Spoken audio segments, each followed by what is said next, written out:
The fat lady. Hi. How are you? The woman smiled as she took the seat beside me. She had to lower herself slowly, squeezing her ample bottom into the seat, filling all available space. Positioning herself comfortably, she plopped her enormous arm on our common armrest. Her immensity saturated the space around us, shrinking me and my seat into insignificance. I cringed and reclined towards the window. She leaned towards me and repeated her greeting in an upbeat, friendly voice. Her face towered above my head, forcing me to turn to look at her. Hi, I replied with obvious loathing. I turned away to stare out the cabin window, sulking silently about the long hours of discomfort I was going to experience with this monster beside me. She nudged me with her meaty arm. My name is Laura. I'm from Britain. How about you? Japan. Malaysia, I barked. I'm so sorry. Will you accept my heartfelt apology? Come, shake my hand. If we're going to spend 6 hours side by side on this flight, we'd better be friends, don't you think? A palm waved in front of my face. I shook the hand reluctantly, still silent. Laura started a conversation with me, taking no notice of my unfriendly reactions. She talked excitedly about herself and her trip to Hong Kong to see her friends. She rattled off a list of things she was going to buy for her students in the boarding school where she was teaching. I gave her one-word answers to her questions about me.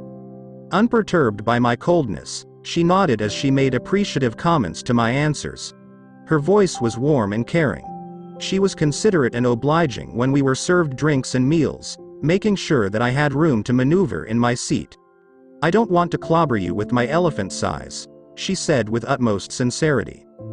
To my surprise, her face, which repulsed me hours before, now opened into extraordinary smiles, lively and calm at the same time. I couldn't help but let down my guard slowly. Laura was an interesting conversationalist. She was well-read in many subjects from philosophy to science. She turned a seemingly unimportant subject into something to explore and understand. Her comments were humorous and inspirational. When our topic turned to cultures, I was pleasantly surprised by her intelligent comments and well-thought-out analysis. During our conversation, Laura managed to make every cabin crew who served us walk away laughing at her jokes. When a flight attendant was clearing our plates, Laura cracked several jokes about her size.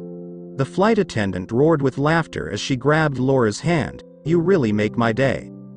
For the next few minutes, Laura listened attentively and gave pointers to the flight attendant's weight problem.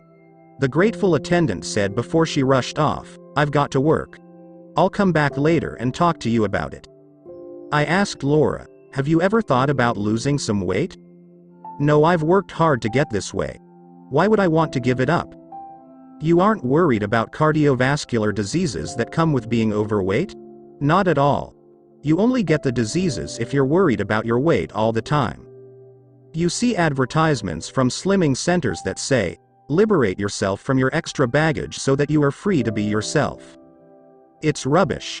You're liberated only if you're comfortable about who you are, and what you look like any time of the day and any time of the year.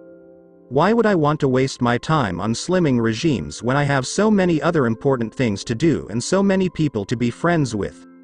I eat healthily and walk regularly. I'm this size because I am born to be big. There is more to life than worrying about weight all day long. She sipped at her wine.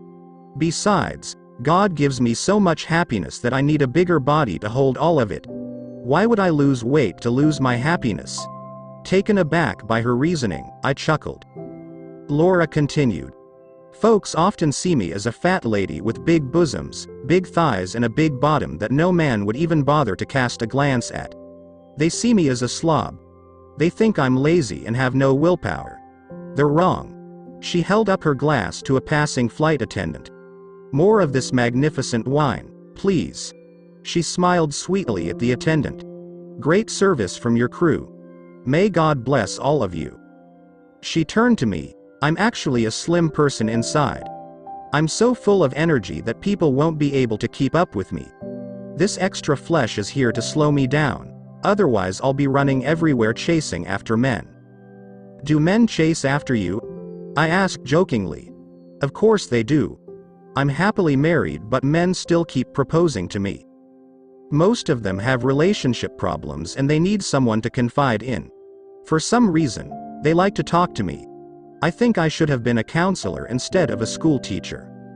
Laura paused before she said thoughtfully, "You know, the relationship between men and women is so complicated. Women worship men and call them honey until they find out they have been lied to, and then they turn into bitter gourds.